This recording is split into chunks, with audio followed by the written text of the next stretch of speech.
अन्य अत्याचार युक्त राज्य व्यवस्थाका विरुद्धमा प्रतिरोध गरेको एउटा ऐतिहासिक दिन पनि हो। आजकै दिन हामीले यहाँ त्यो भिडन्तमा सहभागी हाम्रो त्यति बेला तत्कालीन सेनाको एउटा टुकडीको कमान्डर त्यो भिडन्तमा पनि लड्नु भएको अनुभूति पनि हामीले सुन्यौँ र हामीले पनि सबै त्यति बेला हामी जति जान्ने भएका थियौँ, जति देखेका थियौँ प्रत्यक्ष छ, हामीलाई थाहा छ। हाम्रो जिउँदो इतिहास हाम्रा आँखा वरिपरि मात्रै छ, हामीलाई अनुभूति छ, तर हाम्रा त्यसका पुष्टि गर्ने प्रमाणहरू हामीसँग छैन। भिडियो रेकर्ड गरेर राखेर त्यसको पुष्टि हुन्थ्यो कि फोटो राखेर त्यसको पुष्टि हुन्थ्यो। भिडन्त कस्तो भयो, कस्तो दर्दनाक थियो, मान्छेहरूको अवस्था के थियो, कति घाइते भयो, कति शहीद भए। हामीले जिजु बाजेदेखिका झिटाझ्याम्टा खरानी पार्नुपर्ने स्थिति बन्यो। कतिले पिटाइ खानु पर्यो, कस्ता भवितव्य काट्नु पर्यो। यो सबै कुराको पुष्टि त गर्नुभयो कामरेडहरूले र त्यसको अर्थ के हो भन्ने कुरा पनि गर्नुभयो। र त्यसले अब त्यसमा बलिदानी गर्ने हाम्रा शहीदहरूले देखाएको बाटो हामीले कसरी पछ्याउने कुरा छ, कसरी पछ्याउने भन्ने कुरा गरिराख्नु भएको छ। अब यसका विषयमा मैले धेरै कुरा नगरौँ। सर्वप्रथम त त्यस दिन 2059 साल जेठ 29 गतेदेखि 3 दिन लगातार 3 दिनसम्म अलिकति दर्दनाकै भयो स्थिति। बलबहादुरको घटनासम्म जाँदाखेरि त्यति बेला बलिदानी गर्ने मान शहीदहरू जनसेनाका 8 जना र हाम्रा बलबहादुर बस्नेत र मुक्तबार म त्यति बेला फली भन्ने गर्थेँ। अहिले त हाम्रो नाता बदलिएको छ। उहाँहरूले बलिदानी गरेको उच्च बलिदानीलाई मेरो हृदयदेखि भित्रैदेखि हार्दिक श्रद्धाञ्जली गर्न चाहन्छु। लगायत जनयुद्धमा सहभागी हुँदा आफ्नो शरीर बलिदानी गर्ने सम्पूर्ण शहीदहरूलाई उच्च सम्मान गर्न चाहन्छु, श्रद्धाञ्जली गर्न चाहन्छु र घाइते अपाङ्गहरूलाई पनि धैर्य धारण गरेर शहीदहरूले देखाएको बाटोमा कहिल्यै पनि तलमाथि नहुन आग्रह पनि गर्न चाहन्छु। र आफन्तजनहरू जो परिवारजनहरू हुनुहुन्छ, उहाँले देखाएको बाटो के हो त भन्ने कुरा कामरेडहरूले भनिसक्नुभयो। उहाँहरूले देखाएको बाटो हामीले कदापि भुट्नु आउँदैन कि यो देशमा अलिकति गडबडी भयो। कामरेडहरूले पनि भन्नुभयो, बोल्ने साथीहरूले पनि भन्नुभयो, अलिकति गडबडी भयो। 10 वर्षको जनयुद्धको नेतृत्व गर्दै हाम्रो पार्टी त्यति बेलाको नेपाल कम्युनिस्ट पार्टी माओवादी आयो। शान्ति कालमा आइसकेपछि अलिकति लुतो सर्यो हाम्रा नेताहरूलाई लुतो सर्यो। लुतो कहाँबाट सर्यो भन्नुहुन्छ भने कोही साम्राज्यवादी दलालहरूबाट सर्यो, कोही स्वदेशी दलालहरूबाट सर्यो। अनि त्यो सरिकन सबभन्दा पहिला माओवादीका नेतृत्वहरू जसले जनयुद्धमा मलाई थाहा छ राम्ररी अलिकति छलफल गर्ने बहस गर्ने कुरा पनि हुन्छ, विचारका कुरा पनि होला। 57को चौथो राष्ट्रिय सम्मेलन जो इन्डियातिर भएको थियो, अनि त्यसैको पूर्ण बैठक चुनबाङमा भयो। अनि चुनबाङ बैठकले एउटा ठोस निर्णय गर्यो र त्यति बेलाको कार्यदिशा के भयो भने बोल्ने सम्मेलन, अन्तरिम सरकार र संविधान सभाको कुरा भयो। त्यो कार्यदिशा सहित पार्टी अगाडि आयो। अनि त्यसै बेला प्रचण्ड पथको विचारको संश्लेषण पार्टीले गरेर आयो। त्यसलाई भयङ्कर क्रान्तिकारी हो भनेर उर्लिने नेताहरू जसले शान्तिकालमा आइसकेपछि त्यो कुरा भुलेर कतातिर लाग्यो भने केही कसैको गल्ती होला, कतै होला सामान्य गल्ती नहुने कुरा भएन, कतै गडबडी भयो होला। तर पनि के भयो भने जसले प्रचण्ड पथ र संविधान सभालाई यो त भयङ्कर क्रान्तिकारी के अरे कार्यदिशा भन्ने नेताहरूले शान्तिकालमा आइसकेपछि माओवादी आन्दोलनलाई तितर पार्ने ठुलो विसर्जनको कार्यदिशा लिए।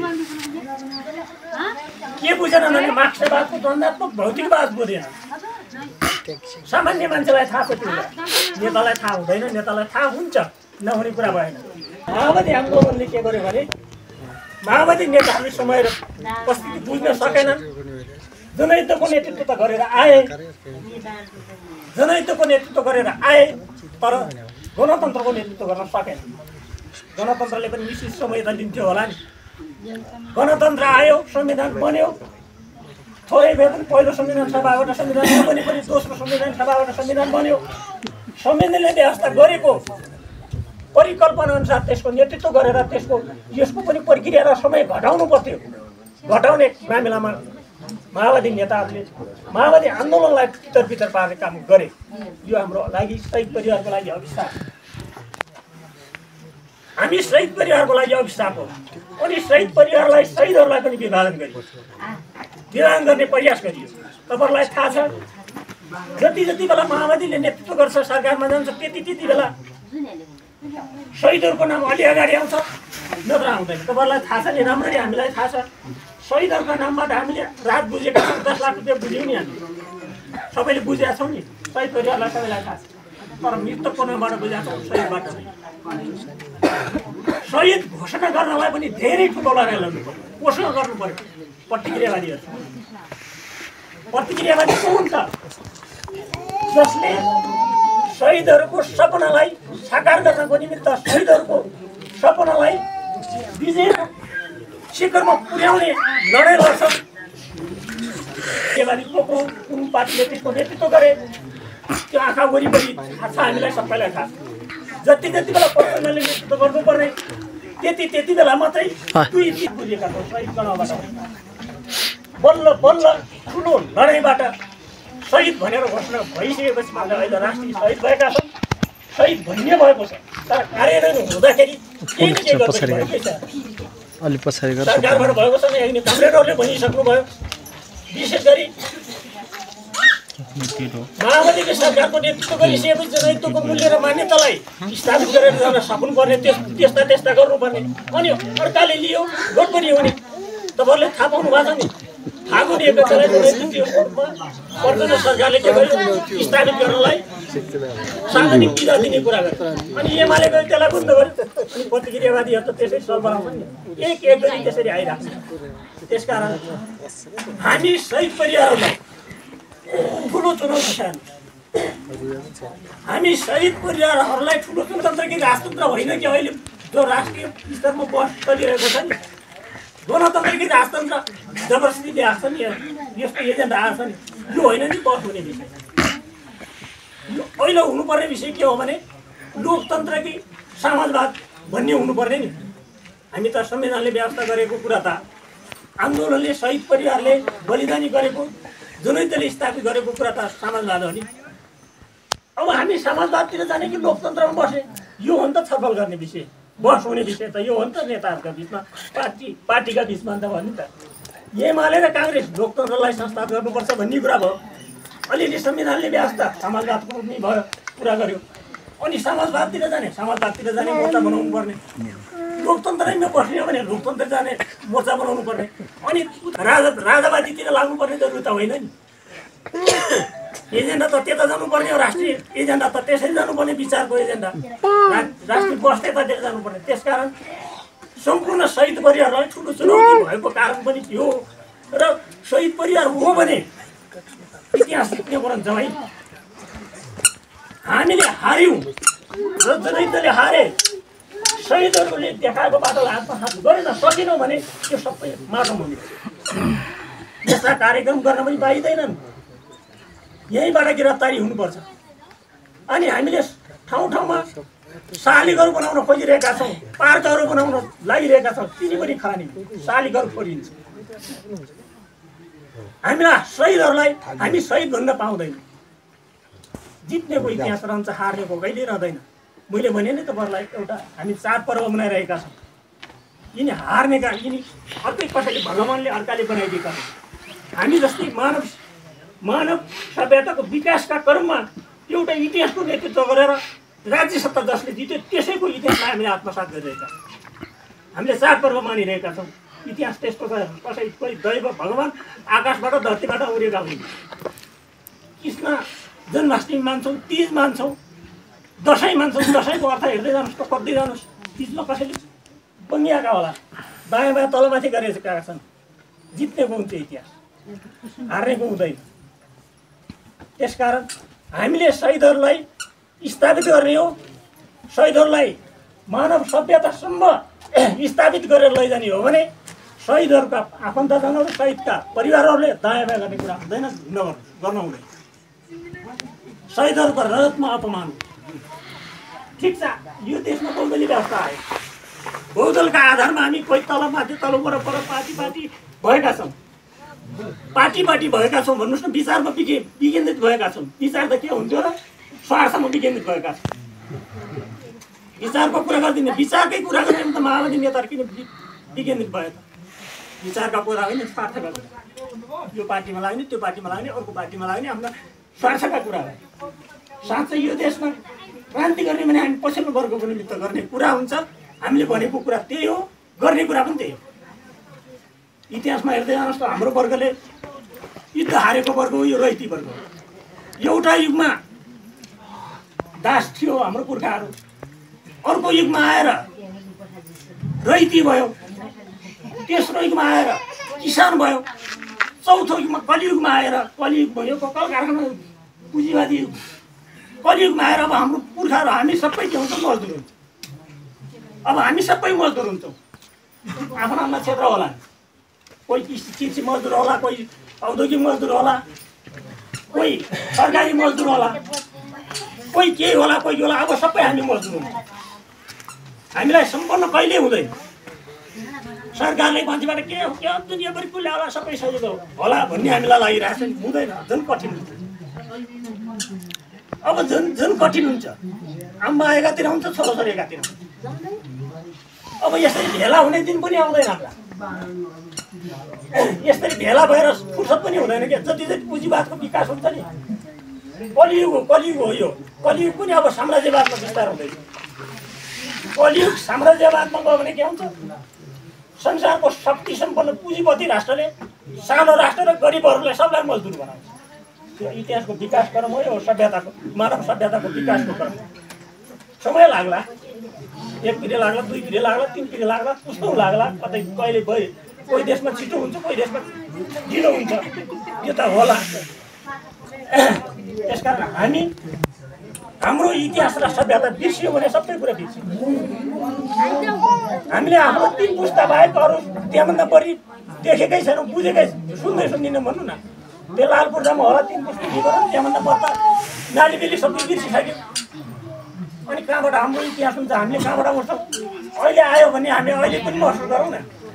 यहीँ भन्नुभयो हाम्रो धर्मराज शब्दले भनिहाल्नुभयो, पछाडिको युवाहरूले राजा आउनुपर्छ भनेर। राजा कस्तो थियो भन्ने कुरा हामीलाई थाहा छ।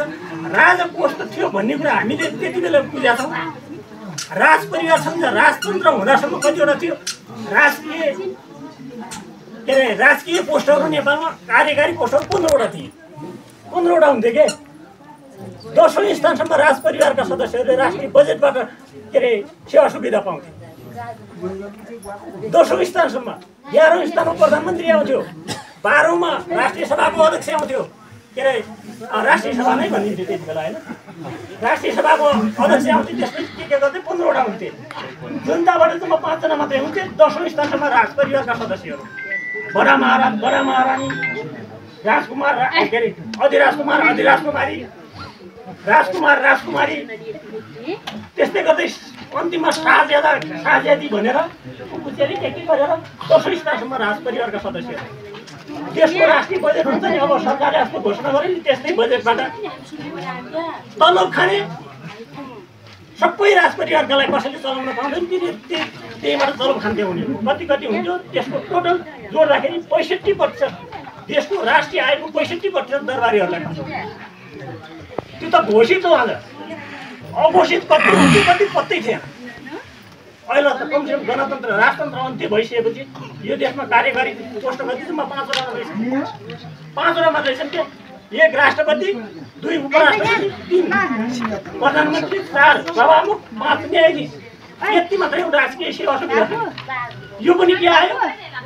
यो पनि कुन ठाउँमा आयो? सबैले देख्ने ठाउँमा आयो। सबैले देख्ने ठाउँमा आयो। अनि बजेट के भयो देशै भरि विकेन्द्रित भयो मात्रै यस्तो विकास भयो अनि यस्तो प्रत्यक्ष देखियो मान्छेलाई त पुग्दैन मात्रै हो सबैले देख्ने ठाउँमा आयो पालिकाहरूलाई ठुलो अधिकार दिने भनेको थियो आज माओवादी पार्टी केन्द्र त्यसपछि सिधै पालिकालाई ठुलो अधिकार दिने भनेको थियो अरूले नमाने प्रतिक्रियावादीले नमानेर हो त्यसकारण यो प्रत्यक्ष देख्ने ठाउँमा आएको छ अब यही बिचबाट एउटा भद्रगोलबाट समाजवादी क्रान्ति गर्ने कुरा हो त्यसको नेतृत्व हिजोका जनयुद्धको नेतृत्व गर्ने माओवादीले गर्ने कि यसलाई समाप्त गर्नलाई राजाले गर्ने कि यही लोकतन्त्र बचाउनको निमित्त काङ्ग्रेस एमाले गर्ने कुरा यही त होला अब यही कुरा होला त्यसकारण यसमा विशेष गरी मेरो आग्रह के छ भने पहिलो कुरा त फुटेका माओवादी के अरे माओवादी आन्दोलनका कार्यकर्ताहरू सबै मार्क्सवादलाई बुझेर एक ठाउँमा आउनु पर्यो एक ठाउँमा केन्द्रित हुनु पर्यो स्वार्थमा टक्राउने होइन पार्टी एकता गर्ने हो विचारमा गर्ने हो भोलि गएर फेरि सङ्गठनमा फजा थाप्नु है यो पनि थाहा छ मलाई सङ्गठनमा फजा थाप्नु सानो पार्टीको ठुलो नेता बन्नु म दोकान जान्छ मान्छेहरूलाई सानो पार्टीको ठुलो नेता महानेता बन्ने तर सानो पार्टीको ठुलो नेता हो सानो पार्टी ठुलो पार्टीको भोटर भए पुग्छ क्या यो देशमा गर्नु छ शहीद परिवारले देखाएको बाटो शहीदहरूको सम्मान गर्नु छ भने ठुलो पार्टीको भोटर भए भोटर भएर जाने अनि शहीदहरूको रगतको सम्मान गर्ने त यो देशमा समाजवादी क्रान्तितिर जाने अब घोषित कानुनी रूपले यो गणतन्त्र जो छ नि लोकतन्त्र भन्ने छ नि अहिले लोकतान्त्रिक गणतन्त्र छ नि चुनावका कुरा आइरहेको छ चुनाव नै मुख्य कुरा हो अब 84 को चुनावमा जानुपर्छ भन्ने पनि आइरहेको छ चुनाव त कति समयसम्म चुनाव होला यही चुनावबाट चुनाव हुन्छ त हुँदैन यो गर्न हुँदैन त्यसको निमित्त पछाडिको युवा शक्ति हामी सबैले यो चुनावलाई पनि घटाउनु चुनाव यस्तै तरिकाले के अरे हामी इतिहासमा युद्ध हारे वर्गले चुनाव जित्छौँ त चुनाव त कसले जित्छ दलाल पुँजीपतिहरूले अब हामीले जित्छौँ चुनाव हामीले सक्दैनौँ सर्वहारा वर्गले चुनाव जित्न सक्दैन कम्युनिस्ट कार्यकर्ताले चुनाव जित्न सक्दैन दलाल पुँजीपतिहरूले जित्छन् त्यसकारण यसलाई आयु घटाउने कुरा माओवादी हिजोका जुनै दलमा नेतृत्व गरेका माओवादी शक्तिहरू सबै एकताबद्ध हुने अनि चुनावलाई 84 मा जाउँला त्यसपछि 89 मा जाउँला 2-4 अवधि जाला चुनावको त्यसपछि चुनावलाई पनि अर्को तरिकाले जनवादी तरिकाले अगाडि बढाउनु पर्यो नि त्यसको निमित्त सबभन्दा मुख्य भूमिका माओवादी आन्दोलनका नेतृत्वकर्ताहरूको मुख्य भूमिका रहन्छ त्यसपछि हामी जनताको पनि रहन्छ विशेष गरी अलि यसमा नेतृत्वहरूलाई सचेत बनाउने कुरा र नेताहरूलाई पार्टीलाई एकताबद्ध बनाएर शहीदहरूको सम्मान र शहीदहरूले देखाएको रगतलाई यो देशमा समाजवादी क्रान्ति ल्याएर त्यसको अर्थ सार्थक बनाउने हो भने त्यतातिर जानको निमित्त हामी सबै शहीद परिवारले ठाठो प्रकारले भन्नु पर्यो तिनीहरू साँच्चै क्रान्ति गर्न लागेका माओवादी हौ कि स्वार्थमा टुटेर फुटेर गएका माओवादी हौ यो प्रश्न गर्नु पर्यो शहीद परिवार सबैले यो भन्दाखेरि केही फरक पर्दैन र शहीद परिवारहरू सबै शहीद परिवारका आफन्तजनहरू विशेष गरी हाम्रो यो बुढासे गाउँका सबै साथीहरू आज दयामाया गर्ने ठाउँै छैन हामीले केका लागि जिजुबादेखि झिटा झ्याम्टा खरानी पार्यौँ त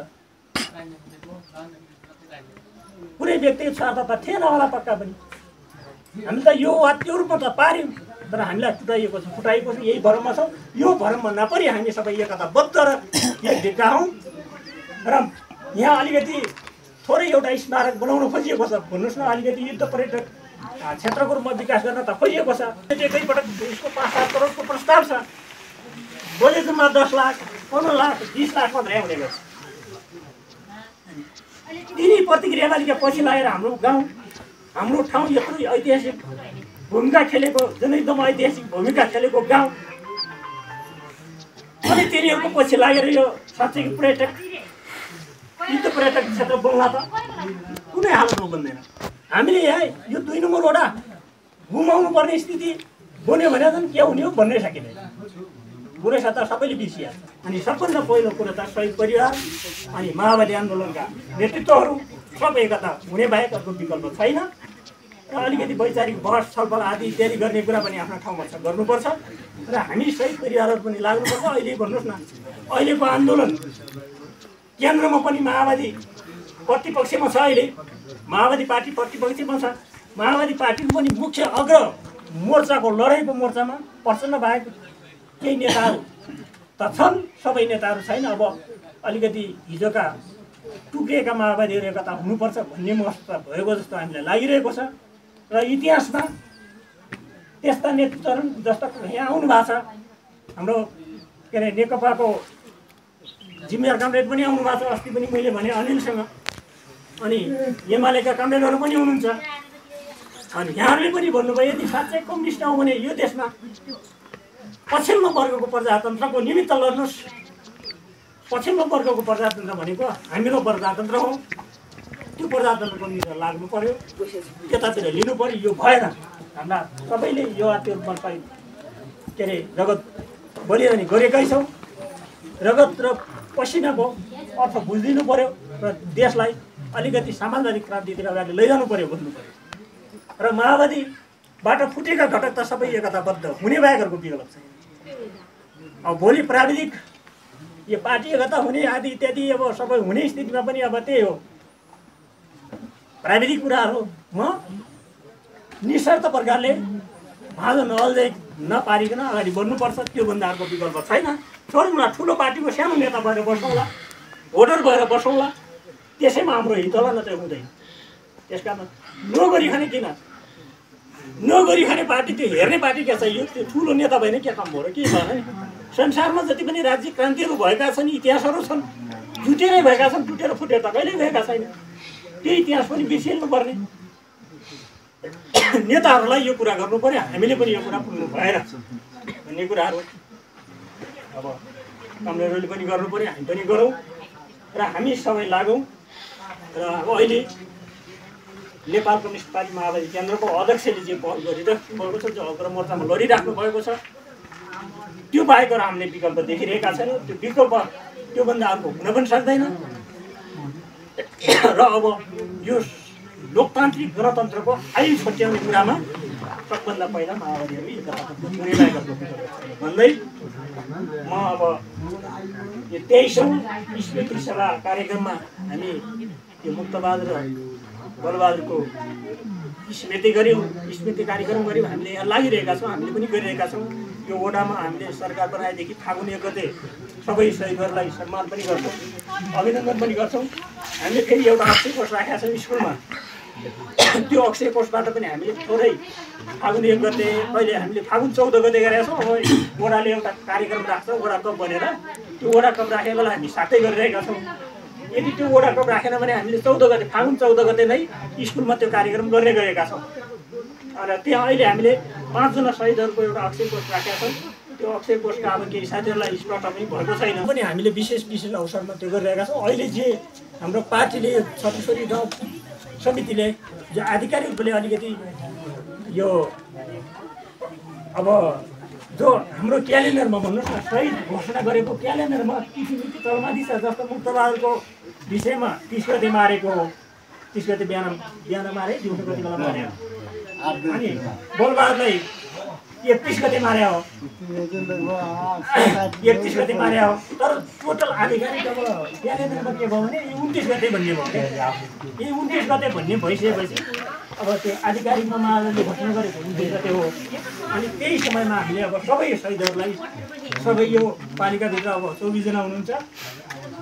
अब जगतै 3 गते कोटीको छ, त्यसपछि 28 गते 18-28 गते खलाको लगायत अब अन्त अरूको पनि लगायत अब 24 जनाहरूको छ। अब अलिकति यसमा पनि थोरै अब राष्ट्रिय शहीद भनिसकेपछि अब एउटा पार्टीले आयोजन गर्यो, पार्टीले निर्णय गरेर आधिकारिक रूपले गए तापनि अब अध्यक्ष कमरेडले हाम्रो सबै कुरा स्पष्ट पार्नुभयो। त्यही प्रकारले जाने अलिकति राजनीतिक रूपले अब भेटघाट आदि इत्यादि सबैसँग कुराकानी हुने भावनाले अब यसरी एउटा परम्पराको विकास गरेर जाउँ, परम्पराको थालनी गरेर जाउँ भन्ने कुरा गर्नुभयो।